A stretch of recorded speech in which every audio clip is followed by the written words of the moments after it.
Sai Ram. Chapter 16 and Chapter 17. Quick Brahma-gnyan. These two chapters relate the story of a rich gentleman who wanted Brahma-gnyan quickly from Sai Baba. Preliminary. The last chapter described how Mr. Cholkar's vow of small offering was completed and accepted. In that story, Sai Baba showed that he would accept with appreciation or any small things offered with love and devotion. But if the same thing was offered with pride and haughtiness, he would reject it. Being himself full of Sai Satcharita English, that is pure consciousness, knowledge and bliss, he did not care much for mere outward formalities. But in an offering was made in a modest and humble spirit, the same was welcome.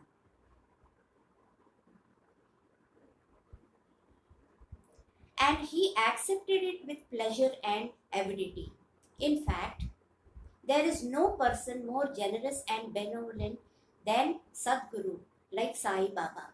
He cannot be compared to the Chintamani jewel, the Kalpataru, that is the celestial tree which fulfills our desires.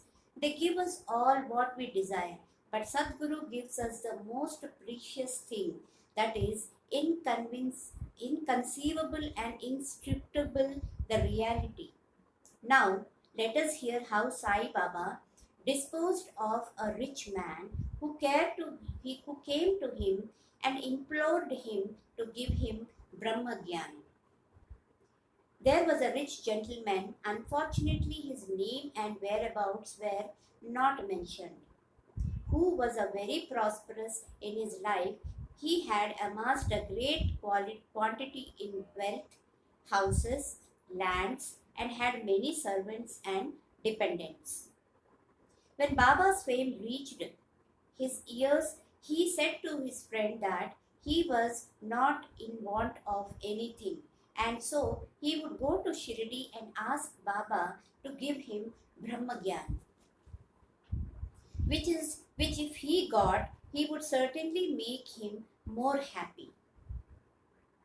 His friend dissuaded him, saying, "It is not easy to know Brahma-gnyan, and Brahma, and especially so for an avaricious man like you, who is always engrossed in wealth, wife, and children. Who will in your quest of Brahma-gnyan satisfy you, and who does not give away even a paisa in charity?" Not minding his friend's advice, the fellow engaged a return journey to Tonga, and he came to Shri. He went to the masjid. He saw Sai Baba, fell at his feet and said, "Baba, hearing that you show me the Brahma to all who come to you, I too have come here all the way from my distant place. I am much fatigued by the journey, and if I get a Brahma-gnyan from you, my troubles will be well paid and rewarded." Baba then replied, "Oh, my dear friend, don't be so anxious. I shall show you the Brahma. Many people come to me and ask for wealth, health, power, honor, position, cure of diseases and other temporal matters. Rare is the person who came to me and asked for a Brahma-gnyan. There is no dearth of persons asking for worldly things, but persons interested in spiritual matters are very rare.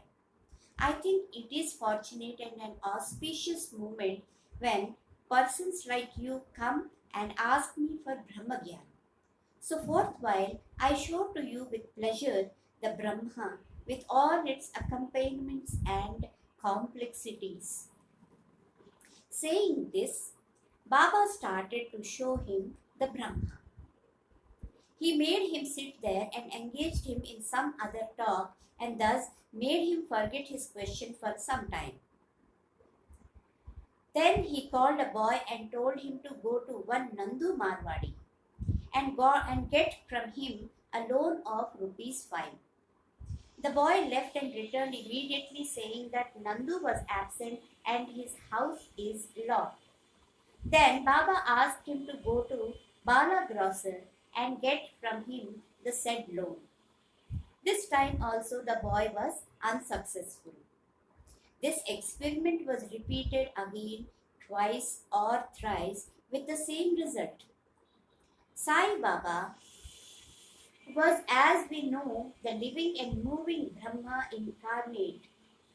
Then someone may ask, why did he want the paltry rupees 5 and why did he try hard to get it? Really, he did not want this sum at all. He must have been fully knowing that Nandu and Bala were absent, and he seemed to have adopted this procedure too as a test for the seekers of Brahma. That gentleman had a roll of bundle of currency notes in his pocket, and he was really earnest. He would not have sat quiet and be a mere onlooker when Baba was frantically trying to get a paltry sum of rupees 5. He knew that Baba would keep his word and repay the debt, and that sum wanted was insignificant. Still, he would not make up his mind and advance the sum. Such a man wanted from Baba the greatest thing in the world, that is the Brahma-gnyan. Any other man who really loved Baba would have given to him rupees 5 at once. Instead of being a mere onlooker, it was otherwise with this man. He advanced no money, nor did he sit silent, but began to be impatient as he was in a haste to return and implored Baba, saying, "Oh Baba, please give me the Brahma-gnyan soon." Baba replied, "Oh my dear friend, did you understand at all the procedure that I went through, sitting in this place for enabling you to see the Brahma? It is, in short, for seeing Brahma, one has to give 5 things, that is, surrender 5 things. Number 1, 5 pranas, that is the vital forces, 5 senses, mind, intellect, and ego. This path of Brahma-gnyan of self-realization is as hard as to thread on the edge of a razor. Sai Baba then gave a rather long discourse on this subject, the purpose of which is given below. Qualification for Brahma-gnyan or self-realization. All persons do not see or realize the Brahma in their lifetime. Certain qualifications are absolutely necessary. Number 1, mumuksha or intense desire to get free. He who thinks that he is bound and that he should get free from bondage and works earnestly and resolutely to get to that end and does not care for any other thing is qualified for the spiritual life. Number 2, virakti or feeling of non-attachment with the things of this world and the next. Unless a man feels disgusted with the things, emoluments and honors which his actions would bring in this world and the next, he has no right to enter into the spiritual realm. Number 3, antarmukha, that is, introversion.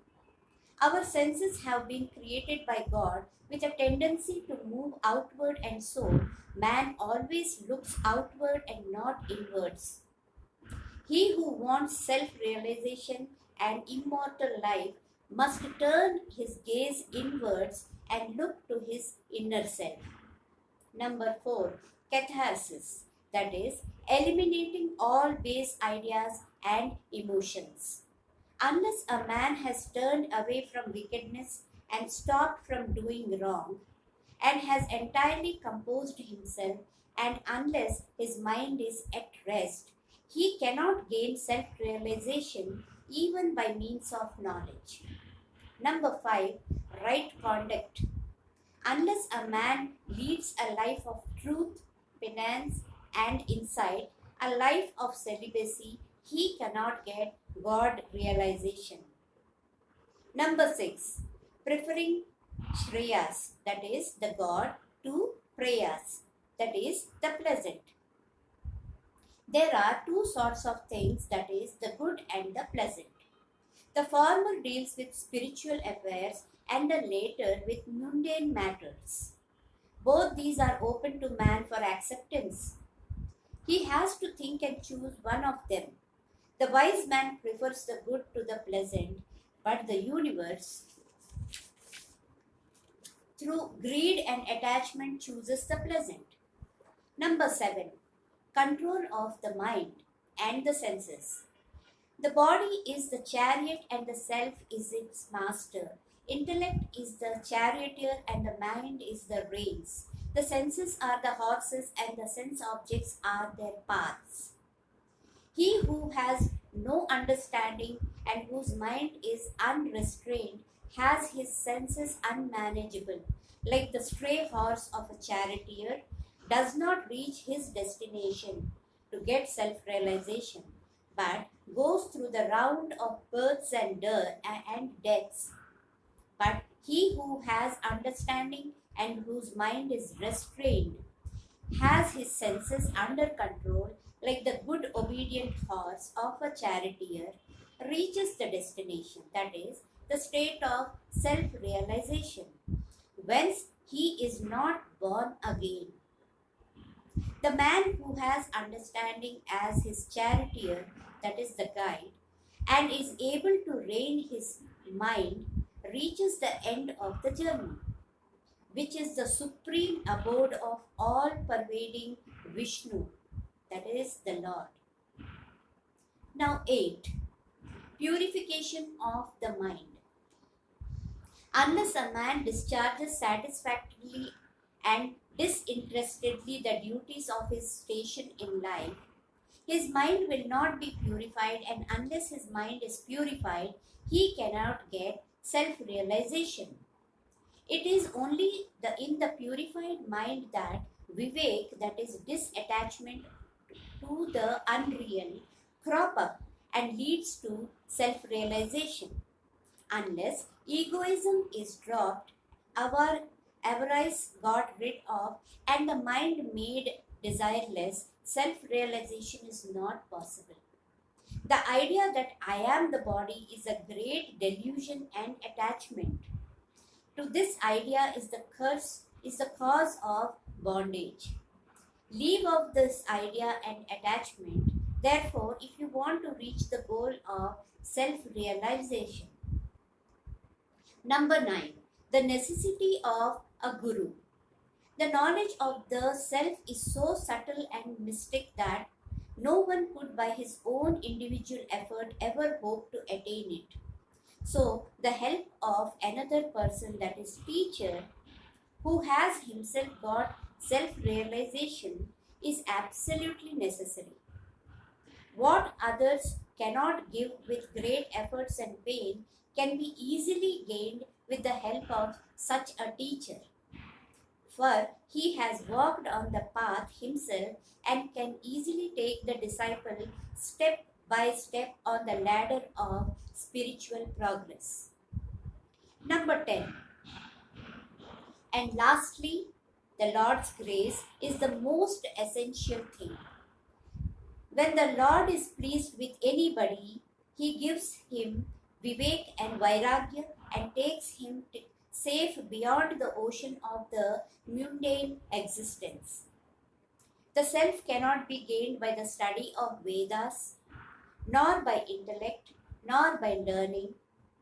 He whom the self chooses gains it. To him, the self reveals its nature, says Katha Upanishad.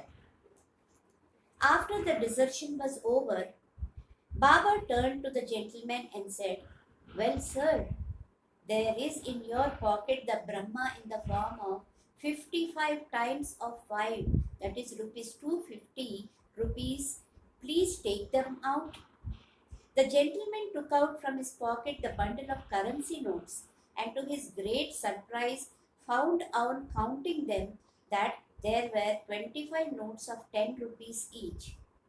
Seeing this omniscience of Baba, he was moved and fell on Baba's feet and craved for his blessings. Then Baba said to him, "Roll up your bundle of Brahma, that is your currency notes. Unless you completely get rid of your avarice or greed, you will not get the real Brahma. How can he whose mind is engrossed in wealth, progeny, and prosperity expect to know that Brahma without removing his attachment for them? The illusion of attachment or the love for money is a deep eddy, that is a whirlpool of pain full of crocodiles in the form of conceit and jealousy. He who is desireless can alone cross this whirlpool. Greed and Brahma are asunder as poles. They are eternally opposed to each other. Where there is greed, there is no room for thought or meditation of Brahma. Then how can a greedy man can get dispassion and salvation? For a greedy man, there is no peace, neither contentment nor steadiness. For a greedy man, there is no peace, neither contentment nor steadiness. If there be even a little trace of greed in mind, all the sadhanas, that is, the spiritual endeavors, are of no avail. Even the knowledge of a well-read man who is not free from the desire of the fruit of reward of his actions is futile and can't help him in getting self-realization. The teachings of the Guru are of no use to a man who is full of egoism and who always thinks about sense objects. Purification of mind is absolutely necessary. Without it, all our spiritual endeavors are nothing but useless show and pomp. It is therefore better for one to take only what he can digest and assimilate. My treasure is full and I can give anyone what he wants. But I have to see whether he is qualified to receive my gift.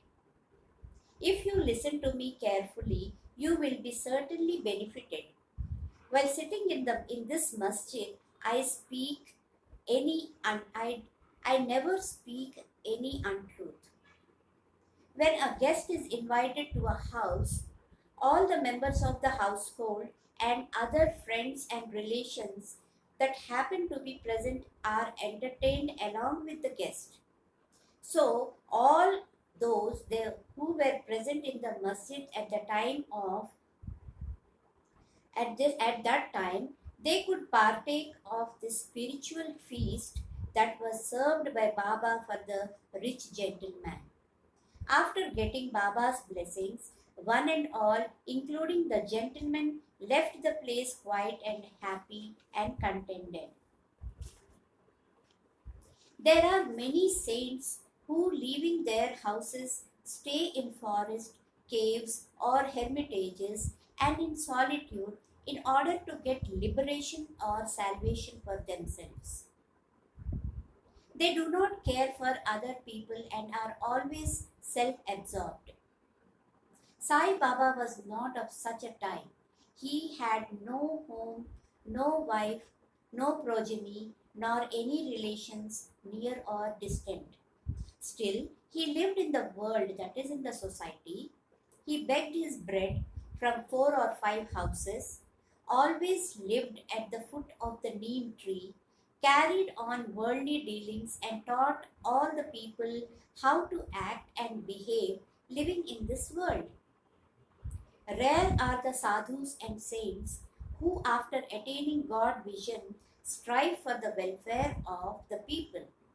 Sai Baba was the foremost of these and therefore says Hemad Pant, "Blessed is the country, blessed is the family, and blessed are the chaste parents where this extraordinary transcendent, precious and pure jewel, Sai Baba was born.